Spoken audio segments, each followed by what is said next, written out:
नमस्कार मैं रंजन चौधरी। आज 25 जून अर्थात मैं जस्ट 50 बছर बैकल गई आसो। तो 25 जून तो गम पाइसे और केनेकुवा गरम थाके। तो आज 50 बছर आगतो निश्चित भावे गरम आसिले, हयतो ग्लोबल वार्मिंग तेनेके नाथाकिलेও तो तथापि गरम आसिले देই। जून जुलाई अगस्ट माहतो तो गरम थाकेই। সেই গৰম মানে এটা হেৰি সেইটো সময়তে এক মানে গণতন্ত্ৰৰ এক কলা অধ্যায় দেশ স্বাধীন হোৱাৰ পিছত প্ৰথম হৈছিলে, যিটোৰ ওপৰত আজি বহুদিন বিৰতিৰ মূৰত মই আজিকালি অৱশ্যে কম লিখোঁ। অসমীয়া প্ৰতিদিন কাকতত লিড আৰ্টিকেল হিচাপে ওলাইছে। তাৰমানে 50 বছৰ আগত, তাৰমানে এতিয়া গল্ডেন জুবলি 2025 1975 ইমাৰ্জেঞ্চি ঘোষণা হৈছিলে 25 জুন, আৰু আজি 25 জুন 2025 অৰ্থাৎ গল্ডেন জুবলি ইয়াৰ। এইটো উপলক্ষে অসমীয়া প্ৰতিদিন কাকতত মোৰ প্ৰবন্ধ ওলাইছে। তো গতিকে প্ৰবন্ধততো বহুত বেছি ডিটেইলছ আছে, ইউটিউবত ইমানখিনি কোৱাটো সম্ভৱ নহয়, আৰু আপোনালোকে ইমান দীঘল ভিডিঅ' মই কৰাৰো পক্ষপাতি নহয়। তাৰ যিবিলাক বস্তু অহা নাই, যিবিলাক বস্তু কাভাৰ হোৱা নাই, এইখিনি মই এতিয়া আপোনালোকক জ্ঞাতাৰ্থত দিব বিচাৰিছোঁ। ষ্টিল মানে নতুন প্ৰজন্ম ভাবি থাকে যে কি দৰকাৰ, আমাৰ স্বাধীনতা সংগ্ৰাম কেনেকৈ হৈছিলে বা ইমাৰ্জেঞ্চি কি আছিলে, এইবিলাকৰ লগত আমাৰ কোনো মতলব নাই। মতলব আছে, ষ্টাডি বহুত প্ৰয়োজন আছে। বহুতে নতুন প্ৰজন্ম ভাবি আছে আমিতো মোবাইলত চব বস্তু পাই আছে। হয়, মোবাইলত পাই আছে, কিন্তু নতুন প্ৰজন্মক মই এটাই ক'ব বিচাৰিছোঁ, বিনম্ৰভাৱে এটা বস্তু জনাব বিচাৰিছোঁ, আপোনাৰ কিন্তু ষ্টাডিৰ শেষ নাই। মৃত্যুৰ আগলৈকে কিন্তু আমাৰ শিক্ষা ল'ব লগা আছে, ষ্টাডি কৰিব লগা আছে। আৰু মই ইয়াৰ আগতে ইউটিউবত কৈছোঁ যে আমাৰ দেশৰ যিমানজন হেৰিয়ে মানে মোবাইল ইউজ কৰিছে, আজিকালিতো সৰহভাগেই মোবাইল ইউজ কৰে, তাত দেখা গৈছে প্ৰায় 65% তেওঁলোকে নাজানে কেনেকৈ মোবাইলটো ইউজ কৰিব লাগে। তাৰমানে এই ডাটাটো কমপ্লিট হ'ব লাগে, ডেটছ অল, তাৰ বাহিৰে একো নহয়। কিন্তু মোবাইলৰ যোগেদি আমি বহুত বস্তু জানিব পাৰোঁ। তো যি নহওক, অসমীয়া প্ৰতিদিন কাকতত আজি ওলাইছে, তাত আছে। এতিয়া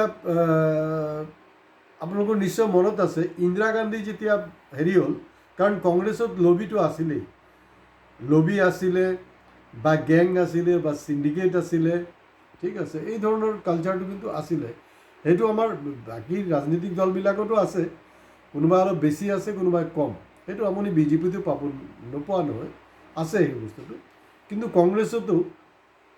কংগ্ৰেছতো তেনেকুৱা ব্যৱস্থাটো আছিলে। কাৰণ 1975 কংগ্ৰেছ মানে কিন্তু আপোনাৰ এই জৱাহৰলাল নেহৰু বা মহাত্মা গান্ধীৰ কংগ্ৰেছ হৈ থকা নাই, মানে সেই গেপত বহুত চেঞ্জ হৈছে।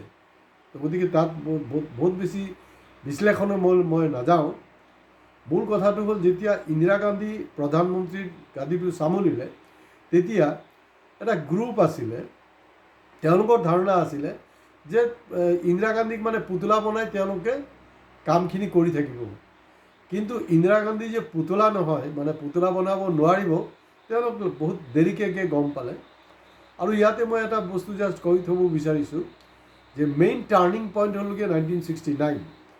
75 লৈ আমি নিশ্চয় কথা পাতিম। 1969 চাওক, সেই সময়ত মানে এই কংগ্ৰেছৰে এটা ডাঙৰ বিভাজন আহিছিলে, আৰু নীলম সঞ্জীৱ ৰেড্ডীক আপোনাৰ কংগ্ৰেছৰ সেই যে লবিটো আছিলে, সেই লবিটোৱে ভাৰতৰ মানে হেৰি বনাব বিচাৰিছিলে, তেখেতক প্ৰেচিডেণ্ট বনাব বিচাৰিছিলে, ৰাষ্ট্ৰপতি নিৰ্বাচনত প্ৰৱেশ। কিন্তু ইন্দিৰা গান্ধীৰ চইচ আছিলে ভিভি গিৰি, আৰু ভিভি গিৰিৰ সম্পৰ্কে মই বেছি নকওঁ, he was a great leader. আৰু ভিভি গিৰি নয়ডাত ভিভি গিৰি ইনষ্টিটিউটে আছে ৱৰ্কিং ক্লাছৰ কাৰণে, বিভিন্ন ট্ৰেইনিংবিলাক হৈ থাকে ট্ৰেড ইউনিয়নৰ। তো ভিভি গিৰি যেতিয়া দেখিলে যে কংগ্ৰেছৰ পৰা নিদিয়ে, তেতিয়া ভিভি গিৰিয়ে সিদ্ধান্ত ল'লে যে না, মই অকলে ইণ্ডিপেণ্ডেণ্ট কণ্টেষ্ট কৰিম। তো সেই চান্সটোক কিন্তু আপোনাৰ ইন্দিৰা গান্ধী ভৰপূৰ ইউজ কৰিলে, আৰু তেওঁৰ লগে লগে ইন্দিৰা গান্ধীক মানে ভিভি গিৰিক কণ্টেষ্ট কৰালে। সেইবিলাক হ'লগৈ কংগ্ৰেছৰ বিভাজন বা টাৰ্ণিং পইণ্টবিলাক কিন্তু তেতিয়াই ষ্টাৰ্ট হৈ গ'ল। আৰু তেতিয়া বিশেষকৈ তেতিয়া বাওঁপন্থী শক্তিশালী আছিলে। বাওঁপন্থী বুলি কওঁতে তেতিয়া অপজিশ্যন পলিটিকেল পাৰ্টি বুলি কওঁতে এতিয়া যেনেকৈ কংগ্ৰেছ, ৰুলিঙত বিজেপি আছে, তেতিয়া ভাৰতীয় কমিউনিষ্ট পাৰ্টি অৰ্থাৎ CPI আছিলে। আৰু লেফ্টৰ অলপ সংখ্যা আছিলে, নথকা নহয়। তো তেতিয়া ইন্দিৰা গান্ধী তেওঁলোকৰ সমৰ্থন বিচাৰিলে। সমৰ্থন বিচাৰোঁতে ইন্দিৰা গান্ধীক তেওঁলোকে এটাই কণ্ডিশ্যন দিলে যে ঠিক আছে আমি ভিভিগিৰিক সমৰ্থন জনাম, আমি ভোট দিম, বাট ওৱান কণ্ডিশ্যন হ'লগৈ যে আপুনি বেংক ৰাষ্ট্ৰায়ত্ব কৰিব লাগিব বা বাকী যিবিলাক আপোনালোকে এতিয়াও দেখি আছে নহয় IOC হওক বা বিভিন্ন কোল ইণ্ডিয়া যে ৰাজহুৱা খণ্ডৰ প্ৰতিষ্ঠানবিলাক, এইটো কিন্তু ইন্দিৰা গান্ধীৰ কৰিছিলে তেতিয়া 69 অন কণ্ডিশ্যন। তেতিয়া কিন্তু CPI দলে কোনো টকা পইচা লেনদেনৰ ভিত্তিত নহয়, যে ৰাজহুৱা খণ্ডৰ প্ৰতিষ্ঠানটো ভাৰতবৰ্ষৰ কাৰণে জৰুৰী হয়, কাৰণ তেতিয়াৰ পৰাই আমাৰ দেশত মিক্সড ইকনমি কালচাৰটো আছিলে। তো সেইটো আছিলে চৰ্ত। তো সেইটো যিবিলাক কৰ্পৰেট আছে, কৰ্পৰেটৰ কাৰণে কিন্তু বিৰাট ডাঙৰ এটা মূৰৰ কামৰণি হৈ গ'ল যে ইন্দিৰা গান্ধী, কাৰণ কৰ্পৰেট কিন্তু কেতিয়াও বিচাৰে, কৰ্পৰেট সদায় আপোনাৰ প্ৰাইভেটাইজ হওক সেইটোকে বিচাৰে। তো কৰ্পৰেটৰ কাৰণে সেইটো কিন্তু এটা তেওঁ ডাঙৰ শত্ৰু হৈ গ'ল। তাৰ পিছে পিছে আহিলে আপোনাৰ 1970 আপোনাৰ এই বাংলাদেশ যুদ্ধ, সেইবিলাকতো গম পায় আৰু সেইটো সময়ত তাৰমানে ইন্দিৰা গান্ধী তিনিটা শত্ৰুক ফেচ কৰি আছিলে। এক নম্বৰ হ'ল যে নিজৰ দলৰ ভিতৰৰ পৰা এটা প্ৰব্লেম ফেচ কৰিছিলে, এটা গ্ৰুপক ফেচ কৰি আছিলে। ছেকেণ্ড প্ৰব্লেমটো আহিলে আপোনাৰ এই বাংলাদেশ যুদ্ধৰ সময়ত তেখেতে মানে আমেৰিকাক সেইটো সময়ত কি ধৰণৰ জবাব দিছিলে নিশ্চয় সেইবিলাক জানে। এতিয়াতো অপাৰেশ্যন সিন্দুৰত সেইবিলাক জবাব দিব পৰা আমেৰিকাৰ ইণ্ডিয়াৰ ক্ষমতাই নাই, বিশেষকৈ আমাৰ মোদী ডাঙৰীয়াৰ ক্ষমতাই নাই। কিন্তু ইন্দিৰা গান্ধী তেতিয়া চিটুৱেশ্যন কেনেকৈ ডিল কৰিছিলে আৰু আমেৰিকাৰ কোনো ধৰণৰ সহায় নোলোৱাকৈ, হস্তক্ষেপ নোলোৱাকৈ কিন্তু তেওঁ বাংলাদেশ জয় কৰিছিলে, দুটুকুৰা কৰিছিলে পাকিস্তানক। আৰু এই তেওঁ অলৰেডি মানে পপুলাৰিটি গেইন কৰি আছিলে। আৰু আপোনাৰ অটল বিহাৰী বাজপেয়ী ডাঙৰীয়া তেখেতক মা দুৰ্গাৰ লগত কম্পেয়াৰ কৰিছিলে, তেনেকুৱা এটা ষ্টেটাছ মৰ্যাদা তেখেতক দিছিলে। আৰু গোটেই চিটুৱেশ্যনটো চাই ইন্দিৰা গান্ধী ডাঙৰীয়ানী তেওঁ মানে আগতীয়াকৈ 71ত আপোনাৰ পাৰ্লামেণ্ট ইলেকশ্যনটো কৰিলে। কিন্তু সেই পাৰ্লামেণ্ট ইলেকশ্যনক লৈ আৰু এটা টাৰ্ণিং চিটুৱেশ্যন হৈ গ'ল। পাৰ্লামেণ্ট ইলেকশ্যনৰ ওপৰতে তেওঁৰ প্ৰতিদ্বন্দ্বী আছিলে আপোনাৰ ৰাজনাৰায়ণ। তো সেইটো মানে তেওঁ কণ্টেষ্টত তেওঁ হাৰি গ'ল। তো তাত তেওঁ কেছ কৰিলে এই ইলেকশ্যনৰ ওপৰত, কেছ কৰাত যে শেষলৈকে দেখা গ'ল যে মানে ইন্দিৰা গান্ধীয়ে তেওঁৰ মেন পাৱাৰ ইউজ কৰিছে বা এডমিনিষ্ট্ৰেশ্যনক মিছ ইউজ কৰিছে, এই কথা বতৰাবিলাক যিটো নেকি আজিৰ দিনত কোনো এটা ছাবজেক্টে নহয়।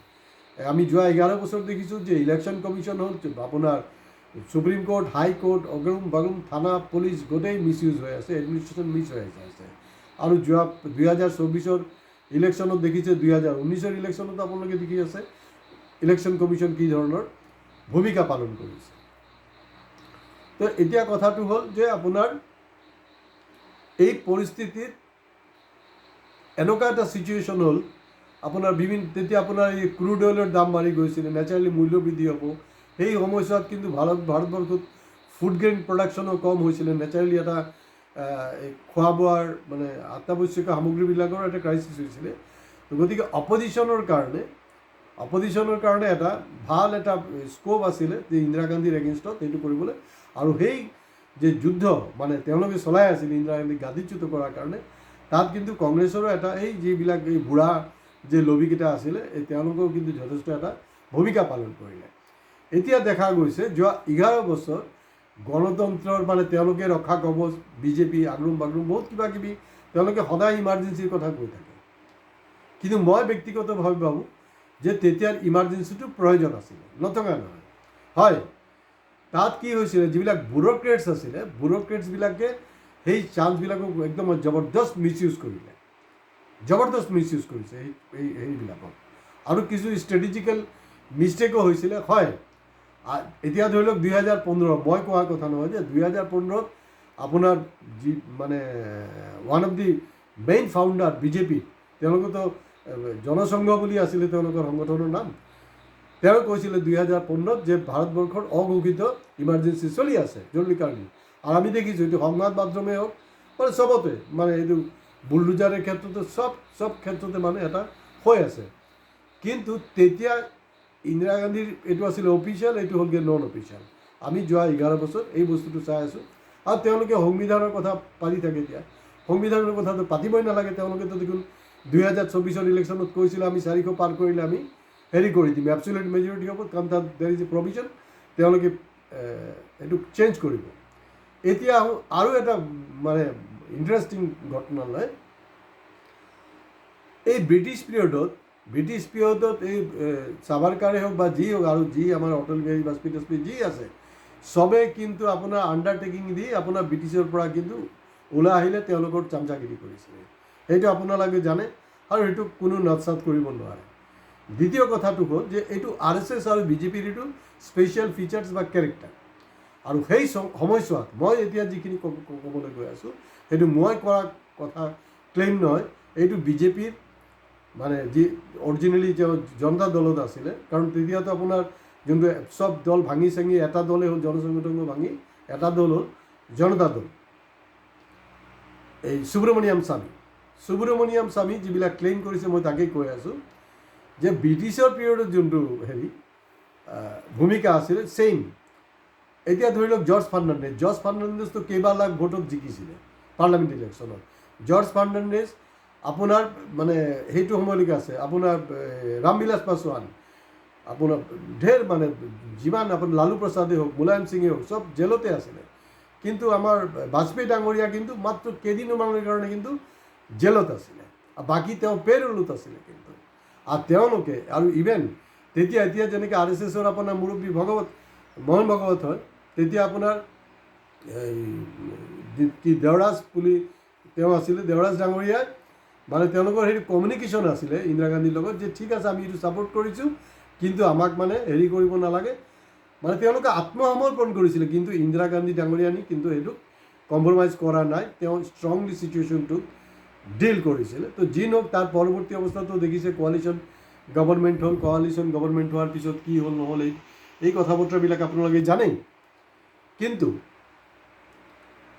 ইন্দিৰা গান্ধী ডাঙৰীয়ানী মানে ইমান ষ্ট্ৰং তেওঁ নেত্ৰী, চাওক কংগ্ৰেছ আজি 2014ত যোনটো মুখ থেকেচা খালে সেইটো আজি 2024লৈকে তেওঁলোকে কিন্তু মানে থিয় হ'ব পৰা নাই।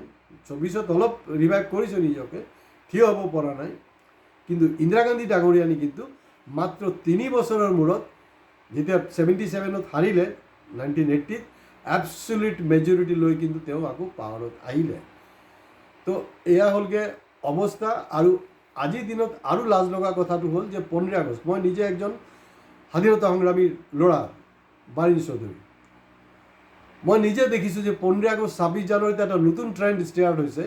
আগত কি হৈছিলে, স্বাধীনতা সংগ্ৰামী বা তেওঁলোকৰ পৰিয়ালবিলাকক মানে জিলা প্ৰশাসনে সন্মান যাচে, কিন্তু এতিয়া দেখা গৈছে যে 77ৰ সেইটো সময়ত যে আপোনাৰ যিবিলাক মানে জেললৈ গৈছিলে তেওঁলোকক মানে তেওঁলোক আৰু স্বাধীনতা সেনানী নহয়, তেওঁলোকৰ নাম দিয়া হৈছে গণতন্ত্ৰ সৈনিক না গণতন্ত্ৰ সেনানী কিবা। কাৰণ স্বাধীনতা সংগ্ৰাম এটা বস্তু আৰু ইমাৰ্জেঞ্চি বেলেগ, দুটা বেলেগ অৰ্থাৎ দুটাক মানে একেলগতে ক্লাব কৰি দিয়া হৈছে। আৰু তাতকৈও ইণ্টাৰেষ্টিং হ'ল যেনেকৈ আপোনাৰ স্বাধীনতা সংগ্ৰামৰ সময়তে আপোনাৰ দালালি কৰি আছিলে, আপোনাৰ ইমাৰ্জেঞ্চিৰ সময়তো তলে গৈ ইন্দিৰা গান্ধীৰ লগত এগ্ৰিমেণ্ট কৰিব বিচাৰিছিলে, কাম হোৱা নাই। আৰু আমি দেখিছোঁ যে এই ইমাৰ্জেঞ্চিৰ সময়ছোৱাতো কিছু RSSৰ মানুহ, তথাকথিত RSSৰ মানুহ, তেওঁলোকে সময়ৰ আগতেই তেওঁলোক কিন্তু জেলৰ পৰা ওলাই আহি তাৰমানে আমি নিশ্চিত যে ডেফিনেটলি তেওঁলোকে তাত আণ্ডাৰটেকিং দিয়ে ওলাইছে। কিন্তু এই যে বাছনি প্ৰক্ৰিয়া, কাৰণ মই নিজে ভুক্তভোগী, তেতিয়া মই ক্লাছ 9ৰ ষ্টুডেণ্ট, 1977 মই ক্লাছ 9 হৈছোঁ। অসম ছাত্ৰ সন্মিলন মানে AISFৰ এফিলিয়েটেড অৰ্গেনাইজেশ্যন, তেতিয়া অবিভক্ত ডিব্ৰুগড় তিনিচুকীয়া জিলাত অভিৱৰ্তনৰ সময়ছোৱাত মই পোষ্টাৰিং কৰি আছিলোঁ। ৰাতি মোক এৰেষ্ট কৰা হৈছিল, কোনো কথা বতৰা নাই, একো নাই, এৰেষ্ট কৰিছিলে। তো I am also' victim of the হেৰি কি বুলি কয় ইমাৰ্জেঞ্চি। কিন্তু সেইটো কিন্তু কোনো ধৰণৰ এতিয়ালৈকে চৰকাৰৰ পৰা আমি কোনো ধৰণৰ তাত হেৰি পোৱা নাই, কি বুলি কয় স্বীকৃতি পোৱা নাই। স্বীকৃতি কোনবিলাকে পাই আছে? এই গোটেই কামটো আচলতে জিলা প্ৰশাসনক দিব লাগিছিলে, নহয়। বিজেপি চৰকাৰে কি কৰিলে, জিলা প্ৰশাসনক নিদি তেওঁলোকে RSSৰ যিবিলাক উইংছ আছে উইংছক দিলে। তো গতিকে তেওঁলোকে নিজৰ ইচ্ছামতে তেওঁলোকে আহিছে। আৰু যেতিয়া চেকিং হ'ব সেইটোও ওলাব, যেনেকৈ এই তেওঁলোকৰ আণ্ডাৰটেকিং, কাৰণ আগতীয়াকৈ কেনেকৈ ওলায়, প্ৰশ্নটো সেইটোৱে ডাঙৰ। গতিকে আজি ইয়াতে শেষ কৰিছোঁ। যদি ভিডিঅ' ভাল লাগে শ্বেয়াৰ কৰিব। আৰু বহুখিনি বস্তু মই ইয়াত কাভাৰ কৰা নাই, কাৰণ কোনো মিনিং নাই। আপোনালোকে আজি 25 জুনৰ অসমীয়া প্ৰতিদিন কাকতখন পঢ়িব। তাত মোটামুটি মই লিখিছোঁ ইমাৰ্জেঞ্চি সম্পৰ্কে। আজি ইয়াতে শেষ কৰিছোঁ, কিন্তু হয় ছাবস্ক্ৰাইব কৰিবলৈ আপুনি নাপাহৰিব। নমস্কাৰ।